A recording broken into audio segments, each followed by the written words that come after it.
피라 문제 어떻게 해야 하나? 북한의 요덕청 지범수용소에서 10년씩이나 수용되어 있다가 탈출하여 지금은 유명한 기자로 일하고 있는 강철원 씨가 풍선의 효과에 대해서 쓴 글에서 이렇게 말하고 있다. 죽지 못해 살아가고 있던 암담한 시절, 남조선 피라 한 장은 희망이었다. 누군가가 요덕을 보고 있다는 증거이기 때문이었다. 라고. 그는 그 피라를 1985년경 요덕청 지범수용소가 있는 산속에서 처음 발견하였다고 한다. 신기한 물건인 듯 집어든 피라 안에는 남조선 대통령의 사진과 발전된 서울의 모습이 담겨 있었고 자신의 손은 마치 무슨 큰 죄를 진 주인처럼 떨고 있었다고 회상하고 있었다. 그러고 나서 얼마 후 그 피라가 가져다주는 효과가 너무나 크다는 사실을 알게 된 북한은 남북 간의 비방을 중단하자고 제안하기에 이르렀다. 그러나 그 피라를 받아본 경험이 있는 탈북자들은 오히려 그 피라의 필요성이 너무도 크다는 생각으로 2003년부터 단체를 만들어 대북 전단지를 풍선에 달아 보내기로 했다고 설명하고 있다. 현재 대북 풍선단장으로 일하고 있는 이민복 씨는 또 이렇게 말하고 있다. 4개국 국경을 넘나들고 3개국 감옥을 거치면서 탈북 6년째 되던 1995년에서야 서울에 도착한 나는 딱 6개월만 피라 작업을 시켜달라고 관련 부서에 간청했지만 받아들여지지 않았다. 더구나 2000년 남북 정상회담 때 대북 피라 방송을 중단하라는 김정일의 요구를 우리 정부가 받아들이면서 대북 피라는 사실상 불가능해졌다. 거대한 감방에서 눈, 귀 막히고 사지와 정신까지 묶인 불쌍한 이들에게 비치던 한 가닥 빛과 소리마저 막혀버린 것이다. 그러면서 그는 이렇게 증언하고 있다.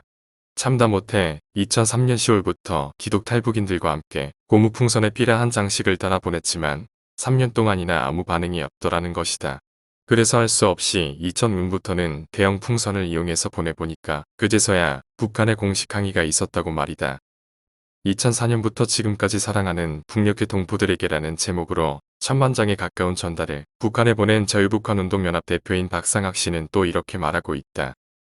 북한 주민들이 가장 알고 싶어하는 6.25 전쟁의 진실, 북한이 망해야 하는 이유, 대한민국은 어떤 나라인가, 북한 사람들이 추앙하고 심격화하고 있는 김정일은 어떤 인간인가, 고매한 풍모, 고상한 인격, 순결하고 소박한 지도자 장군으로 칭송된 김정일의 숨겨진 사생활, 특히 그의 9명의 이른 부인과 처, 연인들에 대해 객관적인 사실 그대로를 전단지에 밝혔다.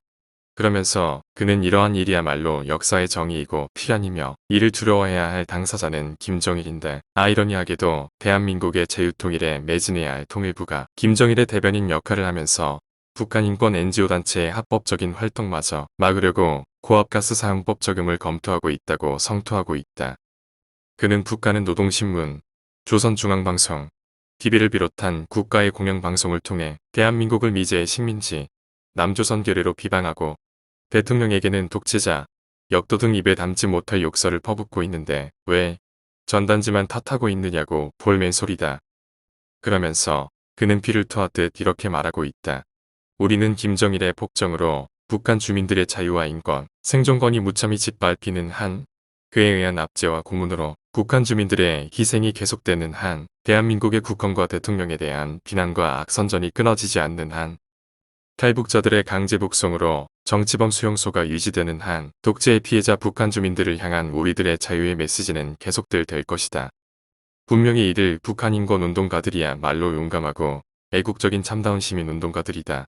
무슨 시민단체를 만들어 위선을 떨면서 이권이나 밝히고 보이지 않게 재벌들을 협박하여 거액의 돈을 끌어모아 치부하는 사람들과는 그 근본이 다르다. 그러나 이러저런 사정으로 미루어 이들 탈북 인사들의 전단지 보내기 운동은 한국 정부가 뭐라 하건 북한 당국이 어떤 조치를 취하건 당분간은 수그러들지 않을 것 같다. 이들을 단속할 명분도 많지 않은 정부의 입장으로서는 여간 걱정거리가 아닐 것으로 여겨진다. 북한에서는 항의가 빗발치고 자칫 정부의 사주가 아닌가 하는 오해를 받을 것 같기도 하고 아주 작은 일로 하여 큰일을 그르치는 것이 아닌가 하는 불안도 없지 않을 것이다. 북한은 북한대로 별것도 아닌 것들이 남의 약을 올린다고 생각할 것이다. 가뜩이나 상대가 자기네 속사정을 너무도 잘 아는 탈북자들의 소행이라고 생각하면 보통 약 오르는 일이 아닐 것이다. 자기네들 생각대로라면 남한 정부가 그까짓 몇몇의 하찮은 사람들의 소행쯤이야 얼마든지 못하게 할 수도 있는데 괜히 자유민주주의를 핑계대면서 속삼으로는 오히려 충동질하고 있는 것이 아닌가 하는 의심도 없지 않을 터이다. 해결이 쉽지 않은 딜레마다. 그러나 몇 가지 해법을 한번 생각해본다. 첫째는 전단지를 남북 간의 소통을 위한 수단으로 활용해 보자는 것이다. 이산 가족 문제나 남북의 자유로운 왕래와 편지 교환과 같은 것들을 주제로 우리의 의견을 전달해 주자는 것이다. 둘째는 바깥 세상의 소식을 알리는 뉴스레터의 역할을 해보는 것이다. 세계가 얼마나 많이 변하고 있는지, 얼마나 많이 발전하고 있는지를 알려줘 북한 엘리트들이나 주민의 안목이 넓혀지기를 기대해보면 어떨까?